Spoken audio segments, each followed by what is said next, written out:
Hey guys, welcome back here to The Fishing Teacher, and much appreciated you guys checking out today's episode and spending some of your day with me. Today we're going to be talking about one of my favorite soft plastics for fishing in the summertime, and that is this Zoom Z-Hog right here. Guys, this is probably on my top 3 list of the soft plastics that I use. Catches a ton of fish. So I'm going to give you guys some tips and advice on sort of the situations it works in and how I like to set it up and everything. So we're going to dig into that in today's episode here.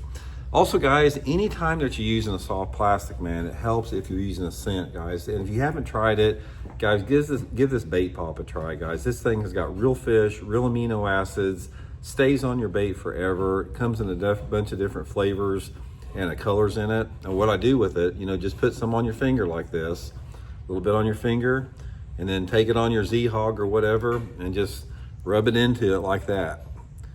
And it stays on there for a long time. And the thing about this, let's say you're a bass and you go down on a bait like this, those bass will have their nose that far away from that bait. And if you have some type of scent on it, they say bass can smell better than a dog. I can promise you that bass, when it's this far from the bait, if they smell that Baitpop on there, they're gonna inhale that thing a lot more likely than if it's just a chunk of plastic. So I'll put the, again, Baitpop link will be in my tackle warehouse description of this video. Definitely give that a try. You guys will not regret it. Okay, a lot of different variations in soft plastics, and when you're talking about different soft plastics, first of all, it's intimidating. If you go into a retail tackle store, guys, there is freaking walls and walls of soft plastics, and it's like, where do you begin at? So I'm going to try to simplify it and make it simple for you. When you're talking about fishing during the summertime, you're talking about fishing in and around some type of shallow cover, whether it be docks or wood or rocks or grass or trees in the water, bushes, anything like that. My number one bait in that situation by far is this Zoom Z-Hog here. It's been around for a long time. Doesn't have any curly legs on it. It's got, just the flapping legs on, just like this. And for whatever about it, the profile of the bait, the way it falls, very appealing to summertime bass. So if you're wanting to simplify your fishing, just try this Z-Hog, guys. I'll put this in my tackle warehouse link in the description of the video too, to the Zoom Z-Hog link if you want to order some. So that's the main thing with it. Now, the way that I like to rig it, obviously, is I'm Texas rigging it, and the sinker size depends upon the type of cover I'm fishing and sort of what the bass want day in and day out. If you're fishing around water visibility that's, say, greater than 2 foot, I normally go a little bit heavier on the sinker, like a 1/2 ounce or maybe a 3/8. I use a straight shank. This is a 4-aught Gamakatsu heavy cover worm hook, the nano coated one. And I use all the time, I got 25-pound test Seaguar Vizex fluorocarbon. You don't have to go to 17, you don't have to go to 20, go to 25, guys. It's not gonna cost you any bites, and you're gonna have a lot, less chance of breaking off. So that's my setup right there for any pitching and flipping, guys. Like I said, if I'm pitching around a boat dock or a boat pier, this is what I got on. If I'm fishing in some lily pads, this is what I got on. If I'm fishing a lay-down tree or flooded bush, this is what I got on, this setup here. Now, if the water has a little bit more stain to it and it's a little bit shallower, let's say, for example, you get into a situation where that water visibility is about like that, less than a foot of visibility. If I'm fishing in that off-colored water like that, then I will downsize the weight a little bit. I'll go to something like a 3/16 or a 1/4, because in that off-colored water, I want that bait to fall a little bit slower to give those bass a chance to find it. But ultimately, on the weight is very critical, guys. Don't think that it's not. The weight is extremely critical.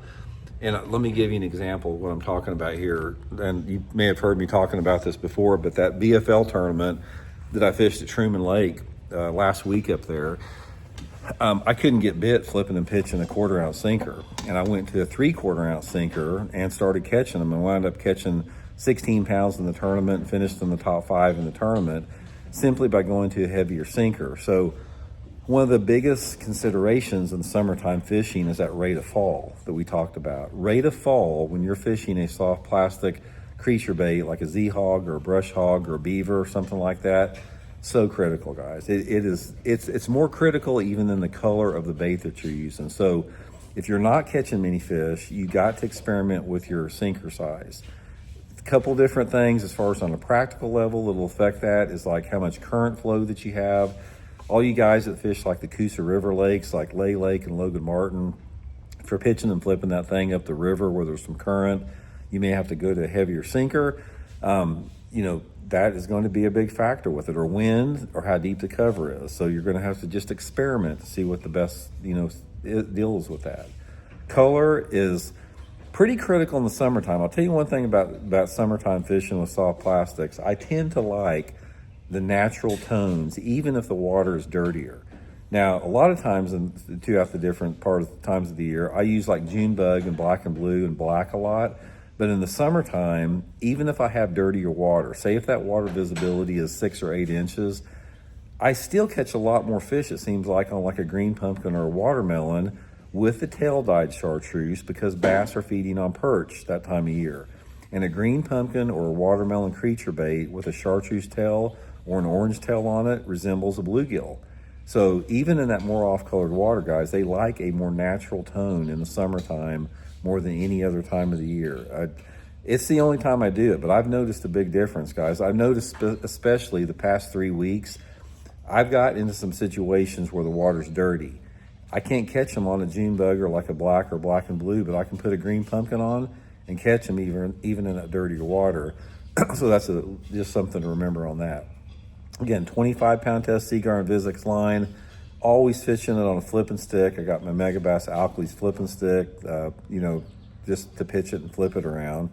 But the main thing, guys, is just try it. It's like, out of all the different curly-tailed and that type of stuff, that Zoom Z-Hog, guys, catches a bunch of fish in hot water. I have tried so many different variations of creature baits. I do not do as well on a curly-legged creature bait most of the time. Not saying all the time, but most of the time, I don't do as well on a curly-legged one as I do some type of a straight-tailed one like the Z-Hog. So anyway, guys, hope it helps you guys catch some more fish. Like I said, I'll have all those links in the description of the video to get you set up with it, and we'll check in later.